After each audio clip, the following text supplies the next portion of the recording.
Today we're going to talk about the Tenacity update, a no-show policy. We're going to talk about a course update, calendar update, and we have player tips for you.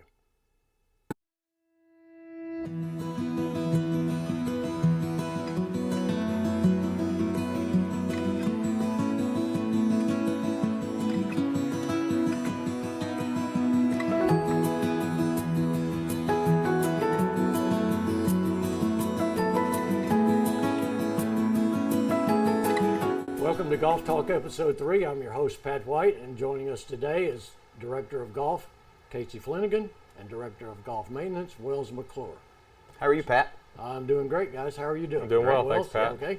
So let me ask you about an update to the Tenacity Clubhouse. How's Sure. that going? It's been great. So we promised in our last episode that we would build a back deck for our players to overlook the water there and hole number 10. And that's complete. It looks great. There's 10 tables with umbrellas, chairs. Some of those are put together for larger groups. Some are just an individual table for smaller groups. And Pat, I didn't realize how quickly I could almost turn into a food and beverage guy. The amount of beverages that are being sold through the Tenacity operation is just outstanding. And you expand on that, and we have the beverage cart that's in full function at Tenacity, and another option for our players to get some light snacks and a beverage while they're on the golf course. So inside the building, the counter and the check-in is basically flawless at this point. We've got it down to a T, down to a science where we want it. Our staff is very comfortable in there. Again, a shout out to them for what they went through in that halfway house. But a lot of great complaints even this morning. It was, this place is great, So for our temporary home for the next couple of years, we're really excited about it. Well, now that we got the temporary clubhouse in place, Wells, what are you guys doing around the grounds? Yeah, Pat, most of the stuff we wanted to do, we knew it was going to be temporary, so we didn't want to spend a whole bunch of money on a lot of big ornamental landscape plants. We kind of just went and picked some ornamental grasses that we can put in there. They're cheap, they establish easy, they'll put off a nice seed head in the fall, and then we're just going to have some annuals in front of that. And then around the clubhouse, we were able to kind of grade it off and use some of our sod from some course projects. So rather than going out and buying a couple pallets of sod, my staff may not have enjoyed it, but we cut the sod up from an area on the golf course that we're going to do some construction and moved it over to the clubhouse and replanted it there. And it's all really taken on really, really well. It looks great. It looks nice, yeah. It does. Yeah. Casey, I have a question for you. Sure. So there is and it's been long standing, but there is a no-show procedure that we have, or policy. There is. For a golfer that does not show up for a tee time that's been awarded. Correct. As an example, if I have a tee time on Wednesday at 8:30 and I look up after cutting the grass and it's 9:30, I missed a tee time. That's correct. Do I get a penalty? There would be a penalty. So Chelsea works off of the lottery, and that lottery is all based on a point system. A lot of mathematics to that point system, very, very complex, but we believe it's pretty fair. So what would happen there, Pat, is if you no-showed and the day was, obviously if you're mowing the grass, it's a pretty decent day, right? So anytime it's above 50 degrees or below 90 degrees, we assume it's a great day for golf as long as Mother Nature isn't impeding your progress. So we would leave you on the tee sheet. So any player left on the tee sheet at the end of that day will receive a no-show penalty in Chelsea. And what does that do to the player? For the player, that's going to increase their points on Chelsea. So the lower your points, the better. There is no financial penalty for that. But I was going to ask you that. Yep, there is no financial penalty at this point. With our Chelsea software, there is no way, for security reasons, that we can store your credit card on there. Pat, you always hear you say in board meetings and various meetings that we're in, 8 years ago, you didn't even look. You just turned on the 444, right? And the impact that had on golf. The three of us could just go play golf anytime we wanted, especially in the afternoon. And it's no longer that way. So those Chelsea points are becoming incredibly important. And the more and more play we receive, the more and more premium we have to put on those times. And so if you're not showing up for golf, we've got to give you a no-show penalty. Okay, I got it. So now I play in a group. Sure. And there's 12 of us in the group. And again, I'm cutting grass at 9:30. Tee time was at 8:30. Does my group get penalized? So the way that would work is everyone's name is on there individually, right? So if you don't show up, then you're the one that gets the no-show. Now, where that can hurt your group is the next time your group goes to put in their 20 players. If you're one of those 20, your points aren't going to be as good, and they're going to take the average points from all 20 players, and yours are going to be a little bit higher. So you're seeing a lot of guys and girls who are kind of making sure, hey, if you're not going to play, call the golf shop and get your name taken off the tee sheet, because it can affect your request. Okay, so is there a time period to get my name off that tee sheet? There is a time period. We prefer you do it the day before. Right. If it's the morning of, obviously, golf is always going to put the best foot forward to do the right thing. If something happens, you have an emergency, we understand Right. that. Just make sure your name gets taken off there. But if it's a simple, hey, I just didn't show up, then I'm going to do the right thing there and leave you on the tee sheet and get the penalty. So my points are penalizing my group, points are penalizing me. Do the points for Chelsea reset? The points for Chelsea reset at the beginning of every month. Every month. Yep. So I've got to live with this for a month. That's right. That's Okay. right. All right. So it basically boils down to being considerate to your friends Yep. and considerate to the other villagers. Yep. Show up and use your tee time. That's or right. cancel. And consider it to the community, right? As Right. we try to drive revenue and decrease the subsidy for golf, it's very important that we utilize every tee time. Yeah, exactly. Thank you. Well, let's cut Casey a little bit of slack here, and let's go to Wells. So Yep. you just did a lot of explaining. Playing golf on all three courses in the last couple of weeks, I've noticed that there's some tee box changes going on with seating, sodding, and there's some new tee boxes. Yep. What are yep. you doing there? Absolutely. Yeah, there's been a little bit of work on all the tee boxes around the golf course. We have some of our higher play tees that receive a lot of traffic, especially through the winter months. Mm-hmm. And so some of those areas have been spot sodded. I know at Tokwa and maybe even Kahiti as well. And then Tenacity too, we've still got a few areas that we got to seed. But at Tenacity, we're in the process of expanding our yellow tee kind of project that we started years ago. And it's going well. We've got some staff in-house. We've got a bunch of dirt left over from the excavation for the temporary building. And so we're able to do all this work in-house. So right now, currently, we have 15 yellow tees moved from down on the left side of the fairway up next to the cart path. 17 that has never had a yellow tee. So that was the only par 5 on the golf course that the yellow tee players didn't get that added yardage to make it a little more fair for someone that hits it as far as they do. And so we're adding a tee box there, and then number 4 tee box, the most forward tee on 4. It's a short par 4, but the yellow, the orange, and the green tees were all on one little tee box that was about 500 square feet, very small. And we struggled with it every year, especially in the spring, going into early summer, to keep grass on that tee. So we cut all the sod off of it. Some of that's what ended up at the clubhouse. Some of it's what ended up on some bare spots throughout the golf course. So we were able to recycle that sod. And we went from about 500 square feet to about 2,000 square feet of teeable space. Yep. So we're really excited about that. It's going to be great.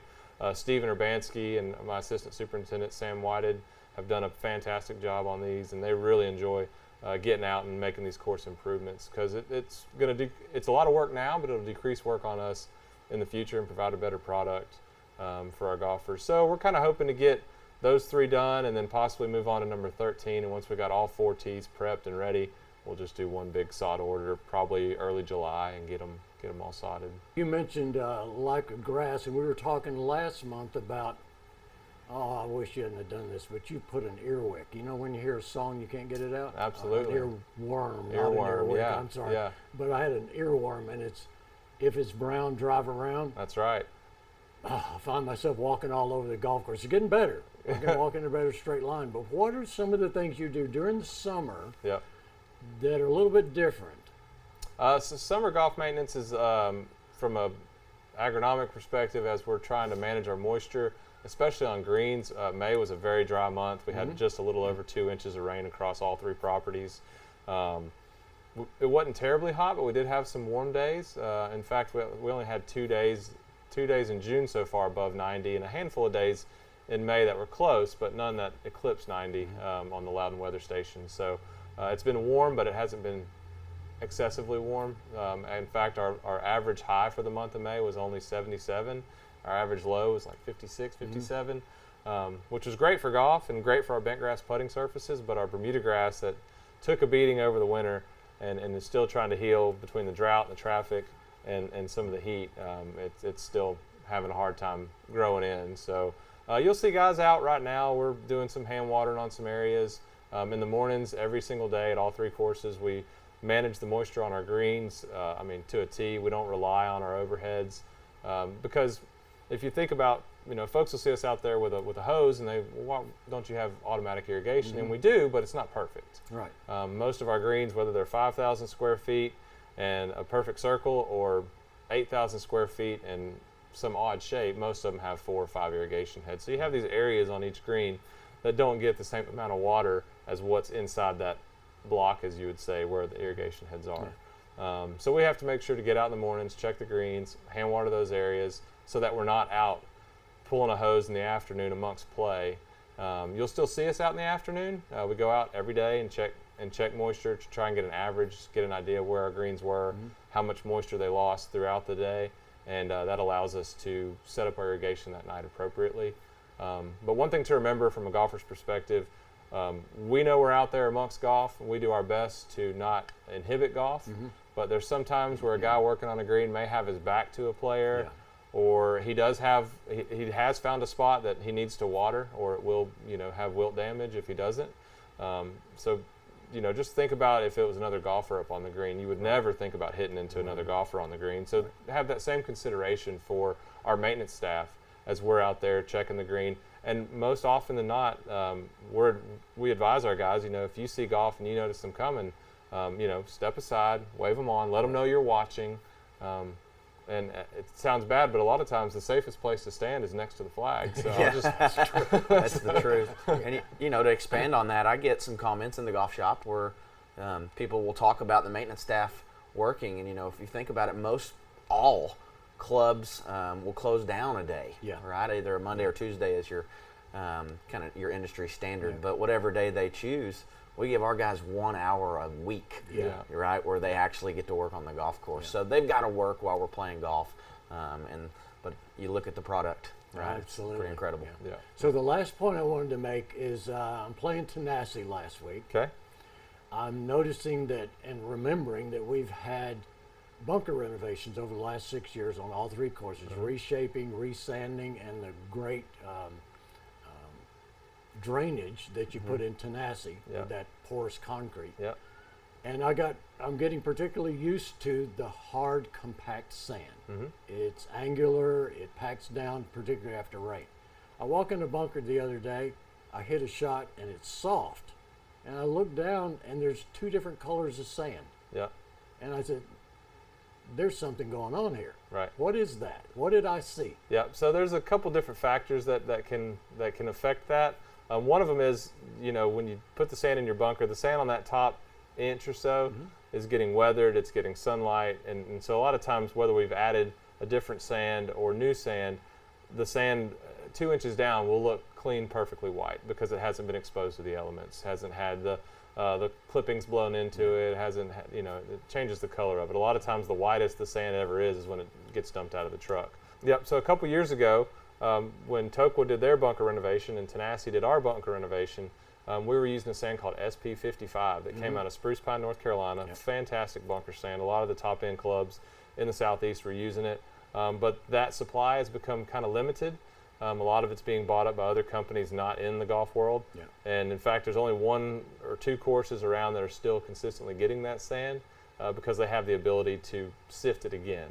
What they're shipping out now has got a lot of rocks in it, so we've been advised to go to a sand called G-Angle that comes out of Georgia, and that's actually the sand that that Kahiti used for their bunker renovation. Right, I noticed that. Yep, and it's a very similar sand. It's a manufactured bunker sand. It's angular. It just has a little bit different color. Yeah. So we've been advised, rather than to clean out the SP55 that's in the sand or in the bunkers at Tenacity and Tellico, to just kind of mix this G-Angle in whenever we go to add sand. So that might have been what you saw, was some new G-Angle sand that's been added. Yeah. So then, as you maintain the bunkers, run the machine in it, it sort of will mix in. Sure. Okay. Absolutely. Yep. And this is something we've been doing. We started it last year at Tenacity and Tellico because the SP55 was just unavailable.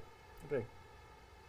Wells, do you have anything else that you could add? Yeah, absolutely, Pat. So the first part of the summer, leading up to member guests, we're all focused on putting greens and getting them healed in from aeration, and then just trying to do the best we can with the surfaces around the greens, fairways, tees, to make sure they're as perfect as possible heading into member guests. Now, coming out of member guests, Our focus kind of switches. We start doing some more cultural practices. All 3 golf courses are scheduled to vent greens, which is a solid tine aeration. So you'll see some holes in the greens. Won't affect ball roll. It may affect the firmness a little bit. A lot of times they get a little softer following that practice. So if you have a hard time holding a shot on some of our firm greens right now, that'll help. But it's also important to remember the greens are softer, so we do ask that you make sure to fix your ball marks when that happens. Also, moving to the outside of the greens are aprons, the collars around greens, tee boxes, fairways, roughs. We're going to just start trying to airify the golf course as we can, when we can, again, amongst play. So if you're out playing and your tees are in a spot that they're not normally located, there's a reason for that. We're most likely aerating that tee, cleaning it up.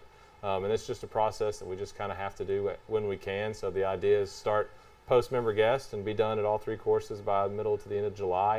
And each golf course superintendent's kind of got areas pinpointed where he wants to go first. We may not get every tee box, we may not get every section of rough, but high traffic areas, high play tees, right around greens should all be getting some sort of cultural practice in the next month or so. Very good. He talked about ball marks, and I'd like to segue that. Please do. You know, you go through a normal day, and each golf course is doing 200 plus rounds, and of those 200 plus, if 100 of those players hit the green, right? And that could have been in regulation or not, right? But at some point, if they hit the green, I think the front third, you always see a lot of ball marks, right? And then the ball might have gone to the back of the green. It might have gone off the side of the green or over the green. But you still made a ball mark, regardless of if your ball is on the green or not. So just like to encourage players, sometimes your ball mark is 60 feet from where it hit. And I know sometimes it's hard to find, but there's always one to be fixed. So if it wasn't yours, at least maybe you try to fix 1 or 2 more.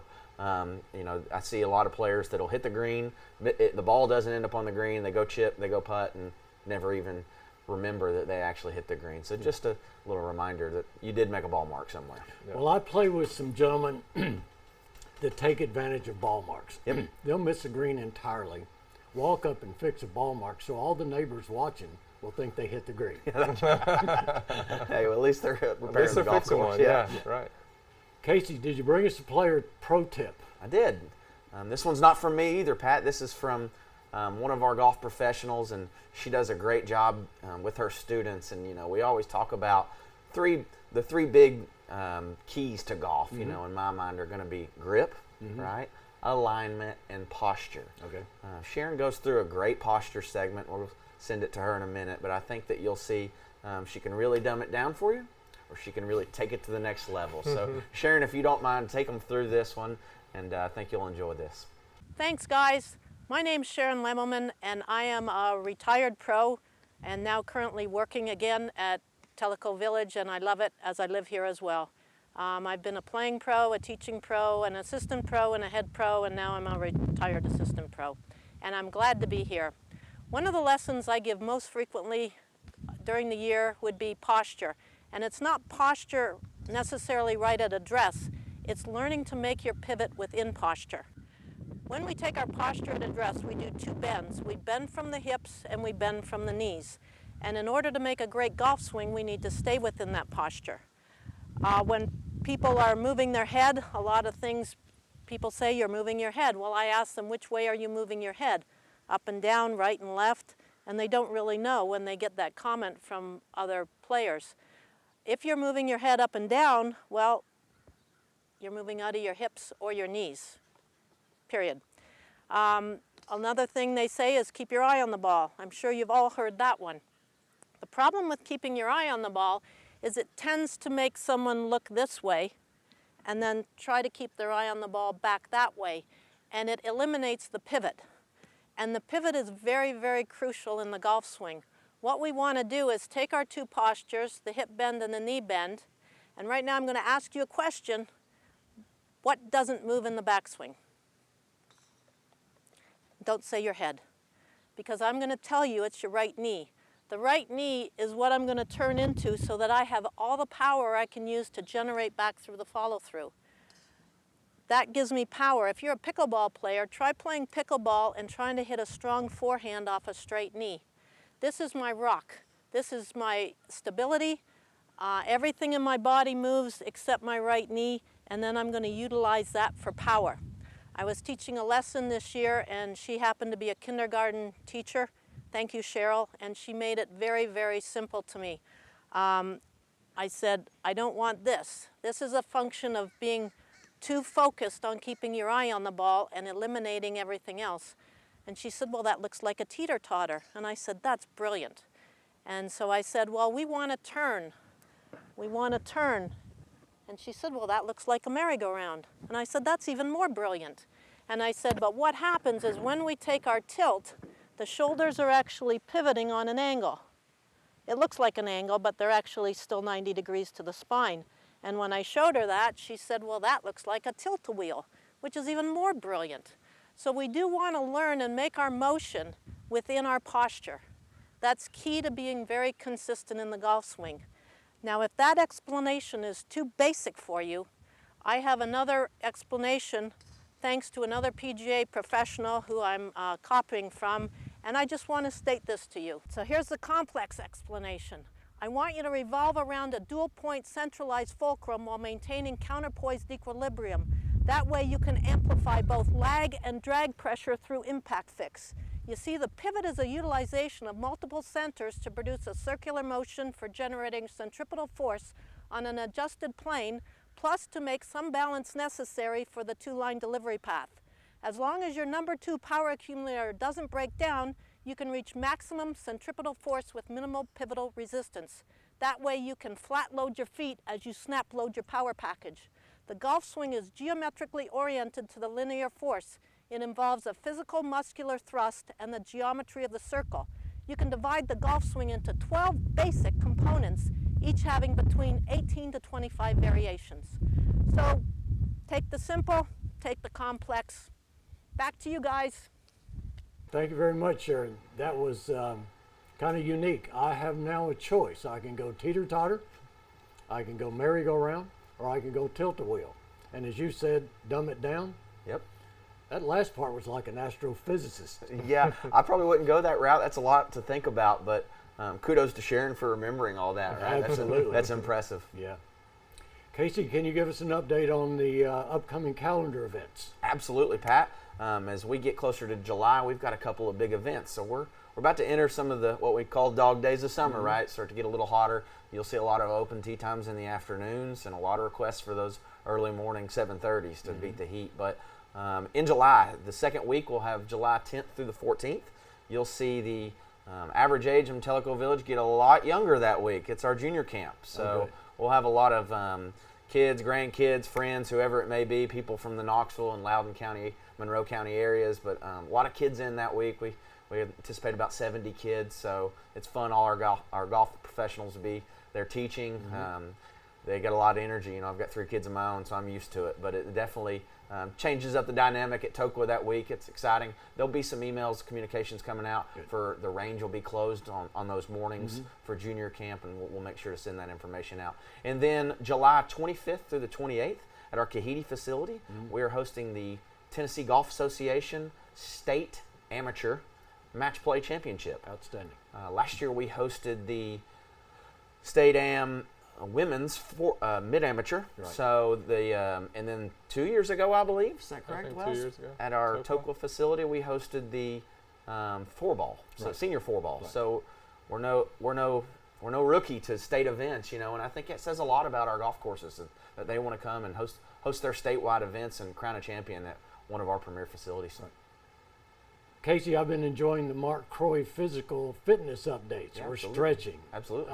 Do you have another one for us? We do, and Mark's update this month is actually married up to Sharon's posture. So let's take it to Mark and learn a little bit about posture and how that can help your golf game.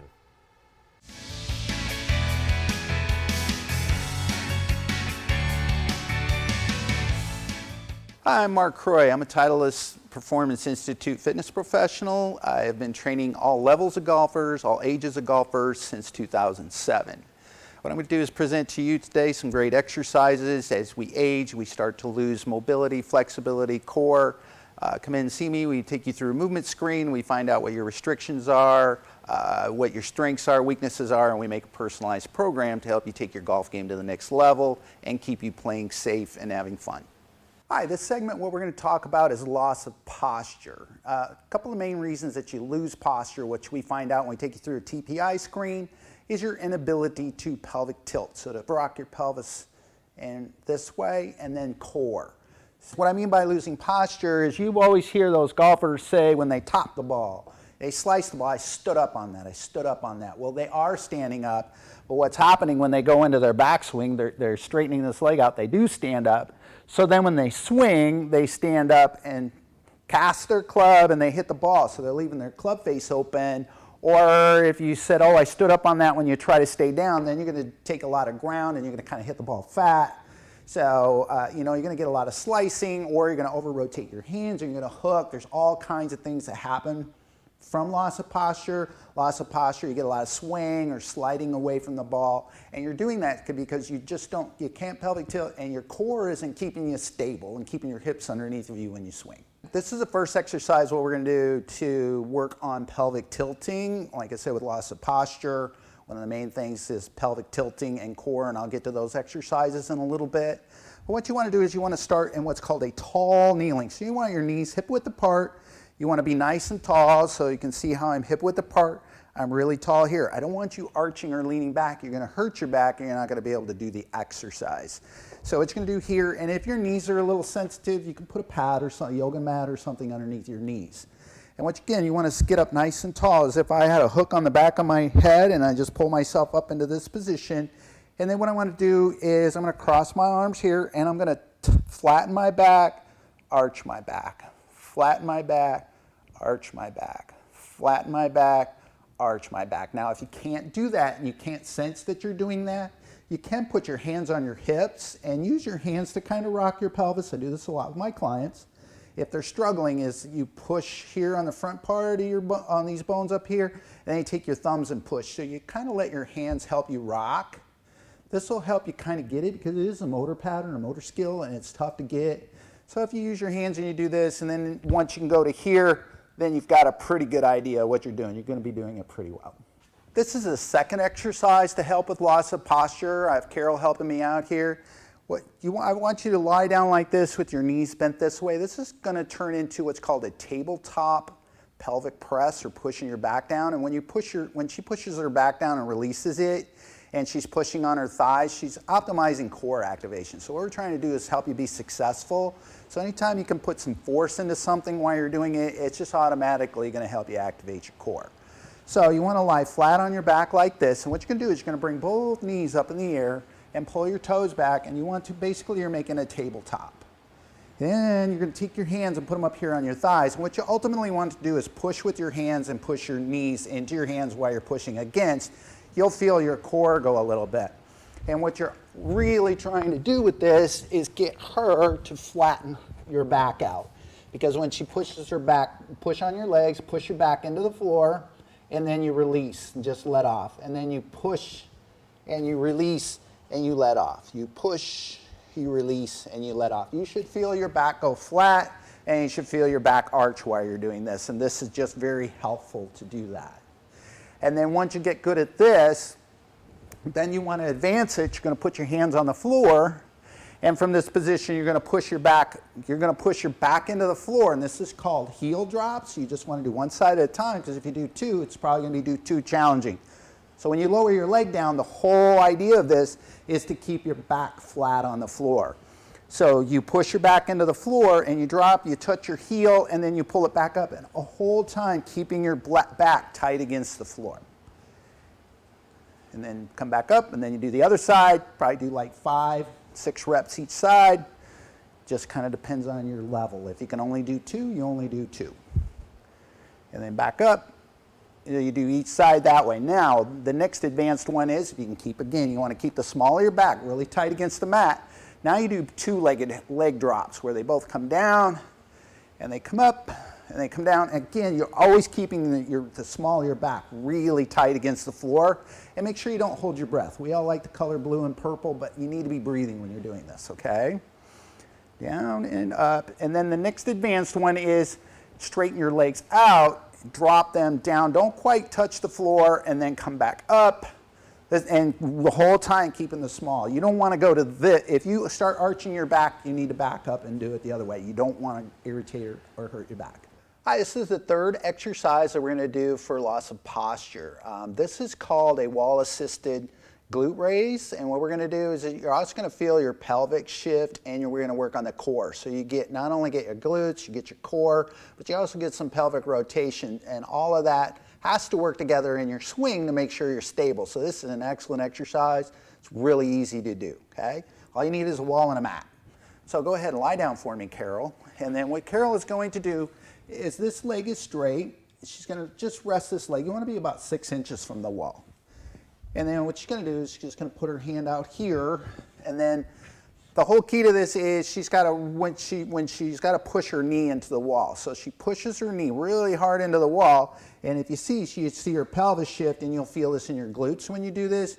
And you hold it for like a 2 count, and then you relax, and then you push into the wall with that knee over there. Just drive it in there, squeeze, and then back down.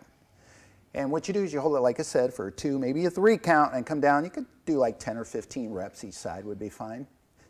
Well, there are 3 great exercises you can use for your loss of posture to help improve your golf game. If you're interested in more exercises or something specific to your needs, go through a movement screen, TPI, please give me a call or go to my website.